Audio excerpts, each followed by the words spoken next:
So you got the call to do this part. What was it like? Uh, my initial reaction when I got the call, Yeah. it was pure joy. It was actually, I mean, I started screaming out like, yes, yes, yes. I was driving, so I pulled over. Oh man. Okay. And and then it was like, is there any way they could change their mind? So I guess it was joy, and then it was denial, and then it was like you guys locked that in now. yeah, and then it was just like kind of an emotional breakdown. Yeah. Awesome. Well, do you mind taking a viewer question? Sure. Hey, Animal, Bautista, master of the Bautista Mom. How has WWE prepared you for your role in this film, and have you asked advice from others who have done movies?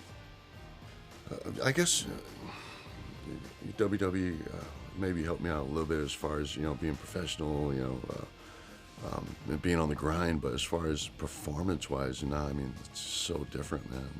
That was one of the cool things, and one of the challenging things about acting is it was so different from anything I'd ever done. It really is a completely different performance from what I do with WWE. But as far as advice now, I just kind of, I learned from people as I went along and worked with my acting coach. Never really learned anything from acting from anybody with the WWE.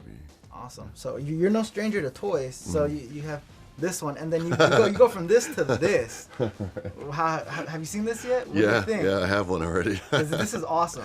Yeah, it's pretty crazy, and it's one of those things that like instantly turns me into a little kid. It's like it's so nuts that I have like that action figure. If you know the runaround that I had to go do to find this toy, like seriously, like all these toys you can't find them nowhere. They're like right off the shelf as soon as they hit. Yeah, people are really excited about it, and I am as well.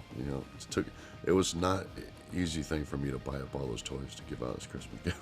So I saw on your Twitter that you're a collector. You collect thermoses, or is it lunchboxes? I wasn't sure. Lunchboxes, yeah. So can you explain that? Like, how did that start? Or it actually, the way it started was, I was married at the time, and my wife had gotten her first office job, and I wanted to get her something really cool, and not like that usual briefcase or anything like that. So E.T. was her favorite movie when she was a kid. So I went online, I found this vintage E.T. lunchbox, and it still had the tags, and it was brand new.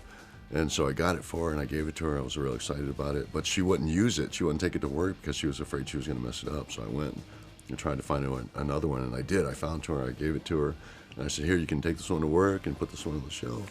And I was actually home. I was out of the WWE at the time. I was injured, and so then I started. I wanted the first lunchbox that I ever had, which was a Fat Albert lunchbox. Okay. And so I found that, and that's actually how the collection started. But now I have like over 100 lunchboxes. Wow, that is awesome. Yeah.